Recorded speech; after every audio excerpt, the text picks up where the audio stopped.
Buenos días, buenas tardes, buenas noches. Mi nombre es Ale Brianza y les doy la bienvenida a un episodio más de Pienso y no sé nada, este podcast en el que charlamos de filosofía, de epistemología y también, por supuesto, de metodología de la investigación, que es, por así decirlo, el plato fuerte. Y como ya saben bien ustedes, tratando siempre de que cada tema que vayamos tocando pase de la forma más amena posible. Y como el episodio anterior nos metimos en el mito del Minotauro y hubo varias puntas que nos quedaron sueltas que de alguna manera nos sirven para avanzar, este va a ser otro episodio, como decíamos, de verano podría ser, que igual no por ser de verano es que sea menos válido, pero sí por ahí un poco más relajado en relación a los temas que veníamos tratando. Vamos entonces a tomar al héroe del mito, a nuestro príncipe de Atenas, devenido rey, para profundizar un poco en una historia conocida como la paradoja de Teseo, y bueno, como siempre, aportándole además de la historia en sí misma algunas lecturas más actuales y otros datitos de color. Como suelo decir, cositas esperables para este podcast. Entonces bueno, a modo de mini resumen, lo ideal sería conocer la historia del mito del Minotauro, en la cual uno de los protagonistas es precisamente Teseo, y que es quien viaja desde Atenas a Creta a darle fin a la vida de la bestia. Como decíamos recién, el episodio pasado tratamos esta historia y por supuesto podrían poner pausa acá, ir al otro episodio, que si están en YouTube les dejo el enlace en la tarjeta acá arribita, y si están en Spotify, bueno, igual es ir al episodio anterior, ¿no? Además, como siempre, independientemente de por dónde estén escuchando, sea por YouTube, por Spotify o por cualquiera de las plataformas de podcast, primero que en lo posible no se olviden de suscribirse al canal, de darle follow y tocar la campanita para que les lleguen los episodios nuevos y bueno, para apoyar en sí al proyecto, porque como ustedes saben, los algoritmos se están basando un montón en esto. Sobre todo con lo que va pasando a nivel métricas, ¿no? Y a veces es un poco desgastante o incómodo de mi parte andar pidiéndoles esto todos los episodios, pero bueno, la verdad es que realmente estas pequeñas cositas, la suscripción, los me gusta, los comentarios, que también son re importantes, aunque sea un saludito o un emoji, le suman muchísimo a la visibilización del podcast y hace que le llegue a la gente que le viene bien, que lo necesita. Y después, bueno, si llegaste a este episodio por el tema, o sea, por la paradoja de Teseo, obviamente bienvenido, bienvenida a este podcast, pero precisamente para quienes hayan aterrizado recién en este episodio, no está de más decir que este es un podcast en el que básicamente brindamos herramientas para investigar o bueno, para hacer la tesis. Y cuando hablamos de epistemología, de filosofía y demás, lo que hacemos es dar un poquito de contexto para que se entienda de dónde va saliendo cada elemento. Entonces, bueno, la invitación es principalmente a conocer el recorrido que estamos tejiendo desde hace un tiempo, porque aunque les parezca por los títulos por ahí que en algún punto se vuelve muy específico, eso es así, pero créanme que realmente todo está pensado para ir construyendo paso a paso. Bien, textos. En primer lugar, bueno, como solemos decir, The Origins. La paradoja de Teseo es relativamente fácil de encontrar, si meten una googleadita van a encontrar enseguida, pero si tuviera que recomendar alguna versión, acá voy a usar un libro que se llama Vidas Paralelas, que es una compilación de biografías que hizo Plutarco, un filósofo griego, platónico, y después para agregarle otra perspectiva al análisis vamos a usar un libro que se llama Shansai, que es de Byul-Chul Han, que es un filósofo surcoreano que vive en Alemania y que bueno, es interesante porque nos va a aportar también un enfoque oriental de la cosa. Yo de este libro particularmente tengo la edición de Editorial Caja Negra, que es del año 2016. Entonces bueno, con esto dicho, nos metemos nomás. Y me pasó hace poco algo, que lo cuento, lo pongo sobre la mesa porque está íntimamente relacionado con el tema de la paradoja, y me parece que es algo piola para hilar un poquito todo y que si nos sale bien nos va a ayudar a entender la cosa. Porque uno de los proyectos que tuve este verano, estas vacaciones, fue el de reparar una puerta, que es una puerta de mosquitero que da al patio de mi casa y que hace muchos años construyó mi abuelo. Haciendo números rápidos, mi abuelo falleció hace más de 20 años, con lo cual la puerta tendrá como mínimo, no sé, 25. Y como es una puerta de madera y como da al patio, por más buena que fuera con los años, la lluvia, el sol y demás, la madera se fue gastando, se fue agrietando y esas cosas. La cosa es que alguna vez, alguna pieza en particular se le fue cambiando, algún parante, alguna ajustada, alguna claveteada fue teniendo para, bueno, para mantenerla, ¿no? Pero al verla ya viejita, el proyecto fue el de copiar el modelo y construir una puerta nueva, tal vez utilizando sí algunos herrajes y algunas de las cositas que sí no se gastaron y sobrevivieron, ¿no? De esa puerta. Así que bueno, lo dejo ahí por ahora y espero retomar la historia de esta puerta al final del episodio, para que pensemos juntos. Bien, podríamos empezar por tratar de definir qué es una paradoja, ¿no? Bueno, una paradoja es una idea, un hecho, que contradice la lógica o que en principio va en contra de la opinión común. De hecho, la palabra paradoja proviene del latín paradoxa, que literalmente quiere decir contrario a la opinión. Hace mucho, en uno de los primeros episodios, hablábamos de la distinción entre episteme y doxa, siendo episteme el conocimiento y doxa la opinión. Entonces, algo que es paradoxa es precisamente lo contrario a la opinión, ¿sí? A lo que comúnmente uno pueda llegar a pensar sobre algo. Y bueno, la cosa es que las paradojas son un terreno habitual para el debate filosófico, o bueno, el debate lógico, porque precisamente las paradojas suelen conducir a este tipo de, entre comillas, callejones sin salida lógica. A veces se las usa como herramienta para transmitir alguna complejidad conceptual en un campo específico del saber, en alguna disciplina particular, donde la resolución requiere romper el modo tradicional del pensamiento. Lo que se llama también pensar fuera de la caja, o por ahí out of the box, que es tal vez como lo hayan escuchado alguna vez. Y hay muchas paradojas. Tal vez una conocida, o bueno, cuando a mí me dicen paradoja, en lo primero que pienso es en las pelis de Volver al Futuro, que estas sí seguramente las conozcan, y si no las conocen, anótense para verlas porque son peliculones. Les decía, acá en esta saga se habla mucho de una paradoja temporal. ¿Y en qué consiste? Bueno, se supone que si hay un viajero del tiempo, por dar un ejemplo, ¿no?, que viaja al pasado y cambia algo sustancial, por ejemplo, asesinando a su abuelo antes de que conociera a su abuela, su propia madre no nacería jamás. Y además, él mismo, el asesino, por lógica tampoco. Ahora, si él no naciera, tampoco podría volver en el tiempo y asesinar a su abuelo. Y acá hay posiciones o formas de verlo, porque también podríamos pensar que si su abuelo no fue asesinado, entonces sí terminó conociendo a su abuela y después de unos años nació su madre, quien luego lo concebiría al viajero y nuevamente podría viajar en el tiempo para matar a su abuelo. Todo en bucle. Es medio confuso porque precisamente escapa de la lógica tradicional, pero creo que se entiende por dónde va la cosa. En Volver al Futuro pasa que Marty, el protagonista, Marty McFly, viaja al pasado y su propia madre se enamora de él, o sea, se enamora de su hijo, y eso lo alejaba del que realmente es su padre. Con lo cual, si sus padres no estaban juntos, él mismo no iba a existir en el presente. Y para hacerlo más fácil, más entendible para el público común, siempre en Volver al Futuro usan de referencia o una foto o la tapa de un diario que va cambiando, ¿sí?, como que se va actualizando según van sucediendo los hechos en el viaje al pasado. Y lo usan para controlar que todo vaya saliendo como lo esperan según los planes. Nos vamos un poco de tema. Es vieja esta paradoja, en verdad. Buscando encontré que Mark Twain exploró un poco estas ideas, pero que probablemente fue el escritor René Barjael el que por primera vez formula la paradoja del tiempo de manera directa en una novela de 1943 que se llama justamente El viajero imprudente. Nada, como siempre, datitos de color que si les dan curiosidad pueden seguir o googlear o complementar por su cuenta. Bien. Ahora que sabemos lo que es una paradoja, volvamos entonces a Teseo. Como les decía hace un ratito, voy a tomar del texto de Plutarco, de la biografía de Teseo, el principio del capítulo 23, que se los leo. Dice: la nave de 30 remos, en que con los mancebos navegó Teseo, y volvió salvo, la conservaron los atenienses hasta la edad de Demetrio Falereo, quitando la madera gastada y poniendo y entretejiendo madera nueva.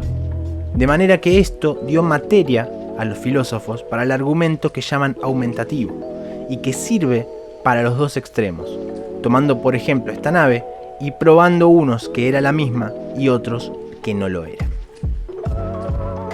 Bien, Vamos a ver qué tenemos acá. Primero, completar o desambiguar dos cositas para tener la info bien completa. Los mancebos son los esclavos, ¿sí? Porque dice la nave de 30 remos en que con los mancebos navegó Teseo. Y por ahí, si la palabra nos resulta un poco lejana, nos podemos llegar a perder, ¿no? Entonces, los mancebos serían como unos esclavos que iban en el barco para principalmente remar, ¿sí? Para hacer el trabajo de fuerza. Después, segundo dato importante. Dice el relato que la conservaron los atenienses hasta la edad de Demetrio Falereo. Entonces tenemos que decir quién fue este tal Demetrio. Bueno, Demetrio de Falero fue un filósofo al que se le reconoce haber nada más y nada menos que inventado el oficio del bibliotecario. Básicamente porque fue el encargado de ordenar y de sistematizar la obra de Aristóteles en la academia. Y vivió entre los años 350 y 283 a.C., ¿sí? 67 añitos. Para hacernos una idea, el rey Egeo muere en el año 1293 a.C., ¿sí? Recordemos, muere el día en que ve que el barco de Teseo vuelve con las velas negras y se tira al mar. Entonces, si tomamos estos años como referencias, estaríamos hablando de un lapso de tiempo entre el 1293 y el 350, que es el año en que nació Demetrio. Por si las moscas, los años antes de Cristo los contamos al revés, ¿no? Estamos hablando de que los atenienses entonces conservaron el barco de Teseo por aproximadamente 1000 años. Digo aproximadamente porque estamos tomando como referencia el año de nacimiento de Demetrio y en realidad es un poco impreciso lo que dice el relato. Hablar de la época de una persona no sabemos si es la época en que nació, la época en que murió, la época en que trabajaba, así, su prime, como se dice ahora. Pero podemos decir aproximadamente 1000 años y estamos bien y nos va a servir para el hecho de entender la paradoja. Y bueno, acá es donde tiene lugar precisamente la paradoja. Porque la pregunta que nos podemos hacer es, si a ese barco se le fueron pudriendo las maderas y esas tablas las fueron cambiando, reponiendo, ¿estaríamos en presencia del mismo barco en el momento que se reemplacen cada una de las partes una a una? Y por otro lado, si esas partes reemplazadas, las tablas que se iban sacando, se guardaran así, en el estado que fueron sacadas, ¿no? Y después, una vez que fueron sacadas todas, se usaran para reconstruir otra vez el barco. ¿Cuál de los dos barcos, si es que alguno lo es, sería el barco original de Teseo? ¿Se entiende? Si fuimos sacando una a una las piezas, reemplazándolas, en el momento en que reemplazamos la última, ya ninguna de las piezas del barco es la, entre comillas, original. Pero a la vez hay una identidad ahí, como barco, digamos, que se ha ido manteniendo reparación tras reparación. Seguro que se quedaron pensando y seguro que hay una respuesta con la que sientan más comodidad. ¿Sigue siendo el mismo barco después del proceso de restauración? Y es que ya pueden ver cómo opera la paradoja, ¿no? No hay una salida fácil o lógica. Pueden haber posturas, pueden haber formas de verlo, de entenderlo, pero nunca una única solución. Lo lindo, o bueno, lo entretenido, lo llamativo, es que esta paradoja fue evolucionando y tiene varias versiones que apelan a lo mismo. Heráclito, otro filósofo griego, apelando a la metafísica, le agrega un poquito de complejidad al asunto, con una frase que por ahí también conozcan o les suene de algún lado. Y dice: ningún hombre puede cruzar el mismo río dos veces, porque ni el hombre ni el agua serán los mismos. Y para contextualizar un poquito, hay que decir que Heráclito era un defensor del concepto de devenir. Entonces para él, un río no es el mismo río ayer que hoy, porque no tiene la misma agua, que siempre está corriendo, no tiene los mismos peces, ni es igual de caudaloso en invierno o en verano. Y además dice, no solo es el río el que cambia, sino que el hombre también, porque crecemos, envejecemos, vivimos experiencias, aprendemos. Así que, por ese lado, es innegable la mutabilidad, ¿no? Hay una pregunta clásica que se hace cuando se ven estos temas, en la secundaria, por ejemplo, que tiene que ver con la foto del documento, o también podría ser una foto de la infancia. Que si la vemos, sí, somos nosotros, pero a la vez, si la foto tiene unos años, ya no somos esa persona, sino que, no sé, en mi caso, por ejemplo, tenemos barba, o somos más altos, nos cambió la voz. Entonces, bueno, somos y no somos a la vez, según cómo se lo piense, y eso es parte también de la paradoja. Porque a la vez, pongo un ejemplo. Sabemos que, no sé, el río Amazonas sigue estando en el mismo lugar, sigue teniendo un comportamiento parejo en el tiempo, una flora y fauna que si uno la ve en el tiempo también se conserva y que precisamente es lo que nos permite estudiar el concepto de río Amazonas, su forma, su extensión, dónde nace, dónde muere. Y que eso que estudiamos ayer siga siendo válido hoy, es decir, que eso siga valiendo, es una pista de que es el mismo río. Así que ahí tendríamos otra salida posible, ¿no?, para esta paradoja. Volviendo a esto de la mutabilidad de las personas, otro ejemplo absurdo es que un asesino, por ejemplo, para defenderse dijera: no, el que asesinó no era yo. Yo no soy el que era ayer cuando asesinaron a la víctima. Por supuesto, estamos forzando los límites de todo esto, ¿no?, para que se vuelva más interesante, porque tiene en sí mismo varias aristas el tema. Pero bueno, pasemos de página y vamos con otra reinterpretación, esta vez de parte de John Locke, un filósofo y científico inglés, que el tipo propone una paradoja en la que a una de sus medias favoritas se le hace un agujerito. Entonces, él reflexiona sobre si la media podría ser aún la misma media después de tapar el agujerito con un pequeño parche.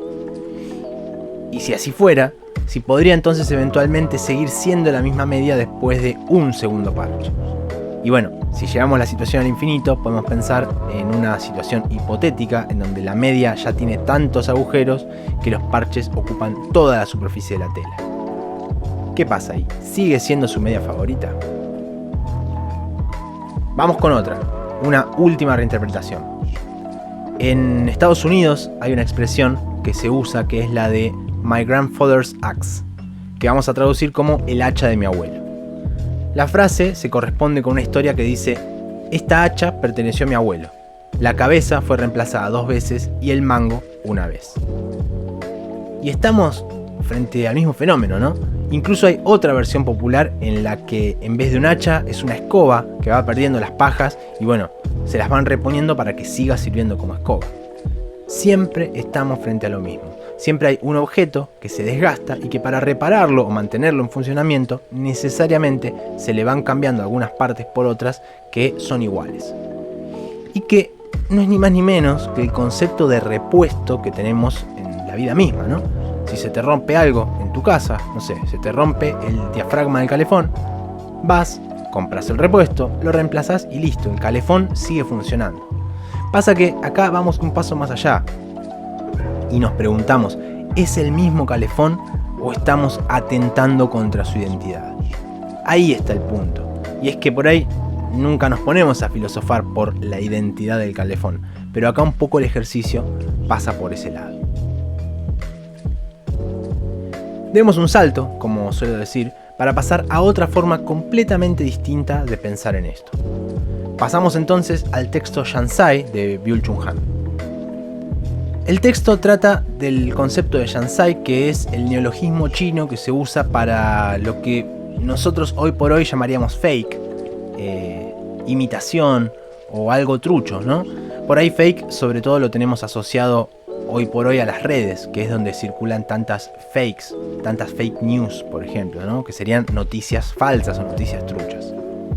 Bueno, el punto es que si pensamos en esto de la restauración, sea el hacha, sea el par de medias o el mismísimo barco de Teseo, la cultura de Oriente lo resolvería de otra manera. Dice Han, la cultura de Oriente desarrolló una técnica de mantenimiento muy distinta, que sería más efectiva que la conservación o la restauración, y que consiste en la reconstrucción constante. Esta técnica anula por completo la diferencia entre el original y la réplica.